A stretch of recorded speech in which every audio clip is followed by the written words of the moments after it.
कभी कभी इंसान अपने अहंकार में कुछ ऐसी बात बोल देता है जो सामने वाले को काफी चोट पहुंचा देती है। ऐसे में अगर सामने वाले के मन में बदला लेने की भावना आ जाए तो वो किसी भी रास्ते को अपना सकता है। ये कहानी यश नाम के एक लड़के की है। उसके पिताजी रेलवे के कर्मचारी थे। अपने बेटे के भविष्य का ध्यान रखते हुए उन्होंने खुद को मेडिकली अनफिट दिखाकर अपनी नौकरी अपने बेटे को दिलवा दी। अपने पिता की नौकरी पाते ही यश की तो मानो जैसे चाल ढाल ही बदल गई। बात तब की है जब यश की बर्थडे पार्टी चल रही थी। उसके कई नए पुराने दोस्त वहां आए हुए थे। उसने पार्टी में डियोंश नाम के एक लड़के को भी बुलाया हुआ था जो कि बहुत ही गरीब परिवार से था। सभी आपस में बात कर रहे थे। तभी यश ने डियोंश से पूछा, तेरा काम कैसा चल रहा है? बस जैसे तैसे गुजारा हो ही जाता है। और तेरी गर्लफ्रेंड दिव्या कैसी है? अब दिव्या मुझसे नहीं मिलती है क्योंकि उसके पिताजी ने मेरा रिश्ता ठुकरा दिया है। अरे ये तो होना ही था। अगर तू मेरी तरह रेलवे की नौकरी में होते तो दिव्या के पिताजी खुद उसका रिश्ता लेकर तेरे पास आते। ये सुनते ही डियोंश बहुत दुखी हो जाता है और वो बिना कुछ कहे वहां से चला जाता है। तभी यश के दोस्त व्योम ने उससे कहा, यश तुम्हें डियोंश को ये नहीं बोलना चाहिए था। पूरी पार्टी के सामने तुमने उसकी गरीबी का मजाक बना दिया। अरे सच ही तो कहा है मैंने। आज के समय में मेरे जैसा कामयाब इंसान होना बहुत जरूरी है। भाई तुम्हें भी तो ये नौकरी तुम्हारे पिताजी की वजह से ही मिली है। तुमने कौन सा कोई एग्जाम क्लियर करके इसे हासिल किया है जो तुम खुद को कामयाब इंसान कहते फिरते हो? सीधे सीधे बोलते क्यों नहीं? तुम मुझसे जलते हो और मेरी नौकरी से भी जलते हो। भला मैं तुमसे क्यों जलने लगा? मत भूलो पढ़ाई लिखाई कोर्स हर जगह मैं तुमसे बेहतर था। मैं जो भी हूँ आज अपने दम पर हूँ। जो कमाता हूँ खुद की मेहनत से ही कमाता हूँ। चल अभी के अभी निकल जा मेरे घर से। हाँ जा रहा हूँ मैं यहाँ से। खुद तो चपरासी का एग्जाम तक क्लियर करने की औकात नहीं है और हमें कामयाबी पर लेक्चर दे रहा है। बात हाथापाई तक पहुँच जाती है। पार्टी का माहौल बिगड़ जाता है। यश के मामा वहां आकर दोनों को समझाते हैं कि झगड़ा ना करें। सारे मेहमान पार्टी छोड़कर चले जाते हैं। इस घटना के कुछ दिनों बाद यश ने ऑफिस जाना बंद कर दिया। वो अपने कमरे में अकेले बंद रहने लगा।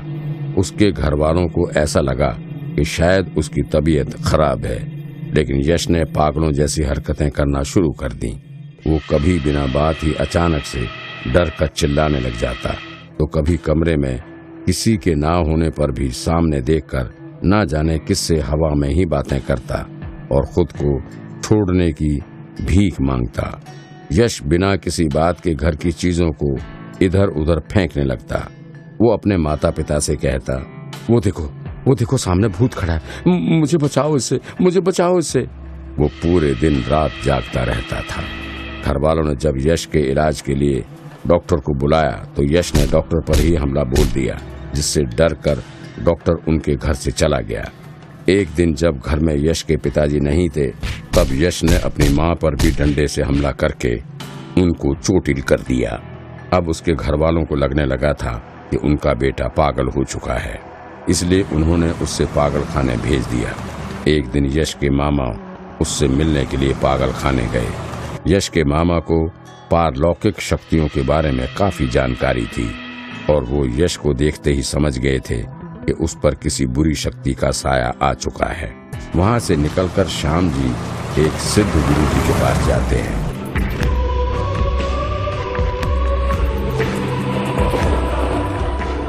और यश की समस्या के बारे में उन्हें सब कुछ बताते हैं। यश पर काले जादू का प्रयोग किया गया है और उस पर एक प्रेत का साया है, जिसकी वजह से यश को हर जगह बस वही प्रेत दिखाई देता है। लोग अक्सर आपसी दुश्मनी में ऐसे काले जादू का प्रयोग करते हैं। श्याम जी सोच में पड़ जाते हैं कि उनके यश के साथ ऐसा कौन कर सकता है। यश के मामा को यश के माता पिता से बातचीत के दौरान पता चला कि ये सब यश के बर्थडे पार्टी के बाद से शुरू हुआ है। उसी के कुछ दिन बाद ये यश की ये हालत होनी शुरू हुई थी। श्याम जी को याद आया कि उस दिन यश की व्योम से हाथापाई हुई थी। इसके बाद श्याम जी व्योम के घर जाते हैं, उससे बात करते हैं। काला जादू, टोना टोटका, ये सब क्या बकवास है? मैं कोई बकवास नहीं कर रहा, चलकर खुद देख लो। यश पागल खाने में है, उसकी हालत बहुत खराब है। बर्थडे वाले झगड़े के बाद से डियोंश भी कहीं नजर नहीं आ रहा और उसका फोन भी बंद आ रहा है। ये डियोंश कौन है? फिर व्योम ने श्याम जी को उस दिन यश और डियोंश के बीच हुई सारी बातें बताई। मुझे इस लड़के से मिलना ही होगा, तुम अभी चलो मेरे साथ। श्याम जी और व्योम डियांश के किराए वाले घर पहुंचते हैं, जहां वो देखते हैं कि उसके घर पर तो ताला लगा हुआ होता है। श्याम जी मकान मालिक को मना लेते हैं और उन्हें घर की चाबी मिल जाती है। घर के अंदर जाते ही उन्हें कुछ नकारात्मक शक्तियों के वहां होने की ऊर्जाएं महसूस होने लगती हैं। दोनों घर के जब एक कमरे में घुसते हैं तो वहां उनके काले जादू के अनुष्ठान की चीजें जैसे खोपड़ी, कुछ जली हुई लकड़ियां, सिंदूर और यश की एक फोटो मिली। दोनों समझ जाते हैं कि डियोंश ने ही यश पर काले जादू का प्रयोग किया है। दरअसल यश की बर्थडे पार्टी वाले दिन यश ने डियांश के साथ बुरा बर्ताव किया था, उसकी गरीबी का मजाक उड़ाया था। उसी दिन डियांश ने यश से उसकी बेइज्जती का बदला लेने की ठान ली थी। श्याम जी को डियांश के कमरे में डायरी भी मिलती है, जिसमें कई सारे मंत्र लिखे हुए होते हैं, जिसे वो अपने साथ ही ले जाते हैं। वहां से निकलकर श्याम जी सीधे अपने गुरुजी के पास जाते हैं और उन्हें वो डायरी दिखाते हैं। गुरुजी उस डायरी को तुरंत जला देते हैं और श्याम जी से कहते हैं, यश को मेरे पास लेकर आओ, अब उस पर किए गए काले जादू का तोड़ मिल गया है। यश के माता पिता उसे पागल खाने से छुड़वाकर गुरुजी के पास ले जाते हैं। इसके बाद गुरुजी ने एक अनुष्ठान किया, जिसमें उन्होंने उस डायरी में लिखे हुए उन्हीं मंत्रों का जाप करना शुरू कर दिया, जिससे कि उस प्रेत से यश को रिहा करवाया जा सकता था। वो प्रेत यश को सामने दिखने लग गया, जिससे डरकर यश बहुत जोर से चिल्लाना शुरू कर देता है, पर यश के अलावा वो प्रेत वहां और किसी को दिखाई नहीं दे रहा होता। गुरुजी के उस डायरी द्वारा पढ़े जा रहे मंत्रों से वो प्रेत अपने लोक में खींचने लगता है। तभी वो प्रेत यश का हाथ थाम लेता है, जिससे यश भी हवा में उड़ता हुआ और खिंचता हुआ उस प्रेत के साथ उसके लोक में जाने लगता है। यश के माता पिता यश को यूं हवा में उड़ता देख बहुत डर जाते हैं और उससे बचने के लिए जैसे ही यश को छूते हैं तो प्रेत की शक्ति से दोनों ही उड़ते हुए दूर जाकर गिरते हैं। अब गुरुजी ये सब देखकर एक आखिरी बार उस डायरी में लिखे उस आखिरी मंत्र का जाप जोरों से करने लगते हैं, जिससे यश को बचाया जा सकता है। गुरुजी के उन मंत्रों के जाप से प्रेत चिल्लाता हुआ तेजी से अपने लोक की तरफ खींचने लगता है और गुरुजी के उसी मंत्र जाप से एक सूत्र प्रकट हुआ और उसी सूत्र को गुरुजी ने यश के पैरों पर फेंककर उसे पकड़ लेते हैं और वो प्रेत खिंचता हुआ चिल्लाता हुआ अपने लोक में घुसकर वहां से गायब हो जाता है। कुछ दिनों बाद यश ठीक तो हो चुका था, पर वो अब बहुत कुछ खो भी चुका था। उसके अहंकारी बर्ताव की वजह से लोगों ने उससे दूरी भी बना ली थी।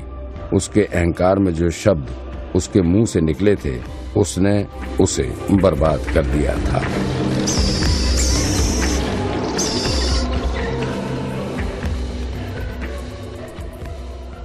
उम्मीद है दोस्तों आपको आज की कहानी बहुत पसंद आई होगी।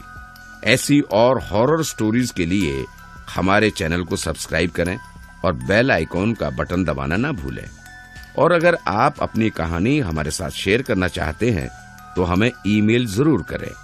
हमारी ईमेल आईडी नीचे डिस्क्रिप्शन बॉक्स में दी गई है। और हाँ, वीडियो को लाइक और शेयर करना ना भूलें। Thank you.